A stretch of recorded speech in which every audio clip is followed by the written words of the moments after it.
अस्सलाम वालेकुम नाजरीन, मैं हूं आपका मेज़बान ज़मीर हुसैन ज़मीर। नाजरीन, आज आपको एक ऐसी अजीम शख्सियत से मिलवाने जा रहा हूं जो कि हमारे बड़े भाई भी हैं, मोहसिन भी हैं, दोस्त भी हैं।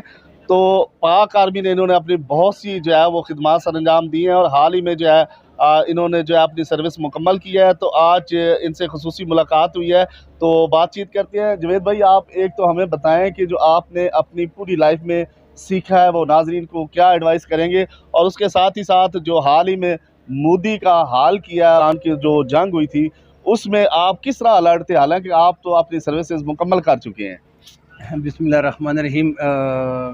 थैंक यू ज़मीर भाई। अल्हम्दुलिल्लाह अल्हम्दुलिल्लाह 32 साल पाकिस्तान आर्मी को देने के बाद भी हमारे हौसले उसी तरह जवान हैं। और मोदी को तो हमारे एक छोटा सोल्जर भी मोदी के लिए काफ़ी है। तो मेरी तो बहुत बड़ी आर्मी है। मेरे मुल्क की बहुत बड़ी एयरफोर्स है। मेरे मुल्क की नेवी शानदार है।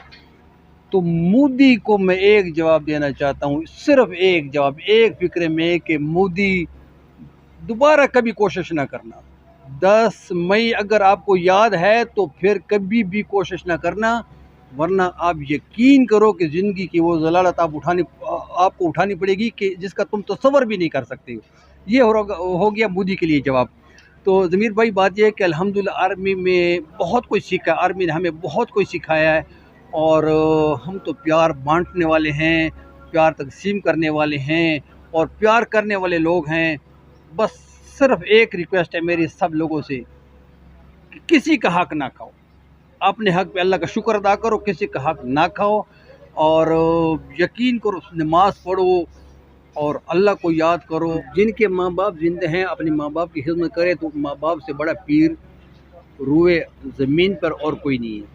और जिनके माँ बाप फौत हो गए हैं तो उनकी औलाद को चाहिए कि उनके लिए ऐसे अमाल करे जिन पे उनका सवाब उन तक पहुँचे। अच्छा सर, ये बताइएगा कि जो हाल ही में सिपह सलार ने जो है वो किस तरह से जवाब दिया, और भारत इस वक्त मुंह छुपाता फिरता है। तो आप अपनी सर्विसेज मुकम्मल कर चुके हैं, ड्यूटी मुकम्मल कर चुके हैं, फिर भी आपने क्या जज्बा लेकर तैयारी की हुई थी अगर आपको पाक आर्मी बुलाती? आप यकीन करें कि चूँकि मेरा इस वक्त भी वास्ता अल्हम्दुलिल्लाह मेरी पाक फ़ौज के साथ है। और चूँकि ये मैं एक बात आपको बता देना चाहता हूँ कि आर्मी का कोई भी जवान, वो कभी भी अपनी अनटिल हिज डेथ वो रिटायर नहीं होता। वो उसी तरह जवान रहता है और उनके हौसले उसी तरह ही, उनका हौसला और जज्बा उस तरह जवान रहता है जैसे कि वो एक्टिव सर्विस में होता है। तो आप यकीन करें कि मैं बज़ात ख़ुद और मेरे कई और दोस्त जो फ़िलहाल टेम्परेरी आर्मी से अपनी जो एक्टिव सर्विस से रिटायर हो चुके हैं, but they were completely ready to fight against India. और मोदी को तो हम जो हम रिटायर्ड लोग हैं, मोदी के लिए तो हम वो ही काफ़ी हैं। जो हमारे हाजिर सर्विस जो जवान जो इस वक्त बॉर्डरों के ऊपर अपने ड्यूटी सर अंजाम दे रहे हैं, वो तो उनकी तो मेरे ख्याल में ज़रूरत भी नहीं पड़ेगी कि अगर हम रिटायर लोग भी मोदी को आंखें दिखा दें तो मोदी के लिए तो वो भी काफ़ी है। मैं ज़मीर भाई के बारे में आपको बता दूं कि जब 2001 में मैं पिंडी में था तो ये छोटे छोटे थे। और इनके एक बड़े भाई हैं इंस्पेक्टर जान मोहम्मद भाट साहब।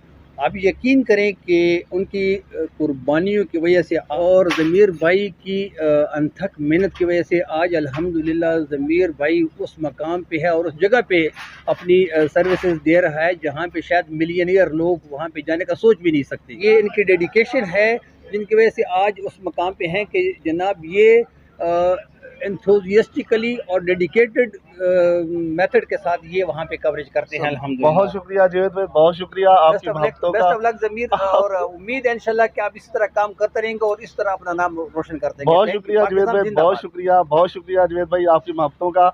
बहुत खुशी हुई आज ये हमारे मौसन, हमारे बड़े भाई मिले, इन्होंने पुरानी यादें जो है वो ताज़ा की। तो मेरी ख्वाहिश थी कि मैं दोस्तों से इनकी मुलाकात करवाऊँ, क्योंकि ऐसे दोस्त जो है वो बहुत बड़ा असासा भी होते हैं, और फिर इनकी नसीहतें और वसीयतों पर हमें अमल करना चाहिए। एक बार आपको फिर सलूट और बहुत बहुत शुक्रिया। इसी के साथ अपने मेज़बान को इजाज़त दीजिए।